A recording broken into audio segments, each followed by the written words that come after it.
Bonjour tout le monde, je m'appelle Louis-Philippe de chez Moto Thibault Sherbrooke. Aujourd'hui, je vais vous faire la présentation de votre nouveau vélo à assistance électrique Yamaha, soit le YDX Moro 5 ou le YDX Moro 7.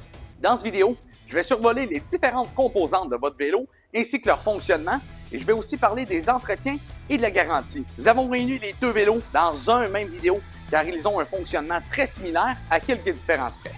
Premièrement, avec votre vélo, vous recevrez un guide d'utilisateur qui contient plusieurs informations importantes sur les composantes de votre vélo ainsi que votre chargeur.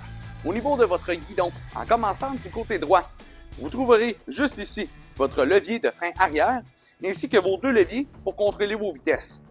Celui de derrière vous servira à monter d'une vitesse en tirant avec votre index, tandis que celui de devant vous servira à descendre d'une vitesse en poussant avec votre pouce. Juste à côté, vous trouverez votre sonnette. Du côté gauche de votre guidon, vous trouverez votre levier de frein avant ainsi que votre levier d'ajustement de tige de selle télescopique. Juste à côté, vous aurez les deux boutons pour régler votre mode d'assistance et sur le dessus, le bouton pour activer le mode d'assistance à la marche. Au centre du guidon, vous aurez votre contrôleur. Pour le mettre en marche, on appuie une seule fois sur le bouton Power et les lumières s'allument. Juste à côté, vous aurez le bouton pour régler l'intensité de ces lumières. Pour l'éteindre, vous devez maintenir quelques secondes le bouton Power et le relâcher et le contrôleur s'éteint. Lorsqu'allumé, vous aurez la bande de lumière blanche qui vous indique le niveau de charge de votre batterie. Cette bande est séparée en 4, donc chaque fois qu'un corps s'éteint, c'est qu'il vous reste 25% de batterie en moins. La bande lumineuse juste à côté vous indique sur quel mode d'assistance vous vous trouvez selon la couleur ainsi que le nombre de lumières allumées. Vous avez le mode Eco en bleu, le mode Standard en vert avec 3 lumières, le mode High en vert avec 4 lumières, le mode Mountain Bike en jaune avec 3 lumières et le mode Extra Power en jaune avec 4 lumières.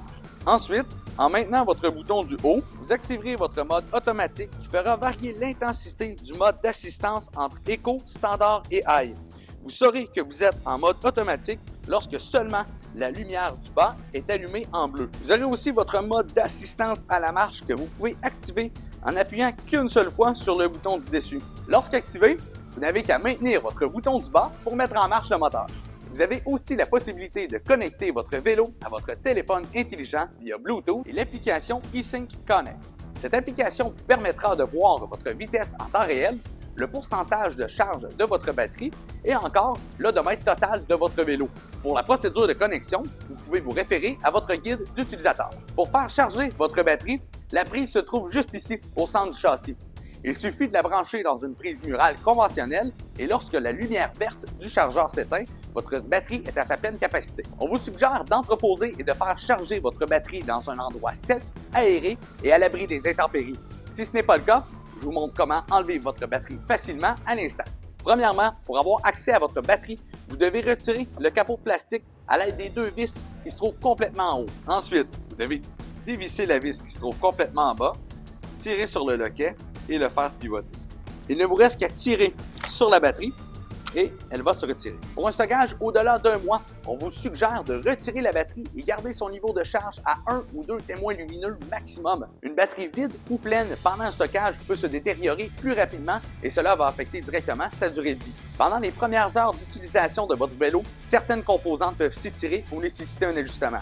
C'est pourquoi, après les 5 premières heures en tout-terrain intensif, ou bien 10 à 15 heures avec route et hors-route combinée, on vous suggère de faire une première vérification générale de votre vélo. Par la suite, on suggère une vérification générale de votre vélo à toutes les 25 heures en hors-route intensif ou 50 heures avec une utilisation sur route et hors-route combinée. Il faut aussi vérifier régulièrement les composantes de frein ainsi que la pression des pneus. Après chaque promenade dans l'eau ou la poussière, ou bien à tous les 160 km d'utilisation sur route, il est très important de lubrifier et de nettoyer votre chaîne. Pour terminer, votre vélo est couvert par une garantie de 3 ans sur l'unité d'entraînement, le cadre ainsi que la batterie et 1 an pour tout défaut de fabrication sur toutes les autres composantes et ce, à partir de la date d'achat. C'est ce qui complète cette vidéo d'explication de votre nouveau Moro 5 ou Moro 7 de Yamaha.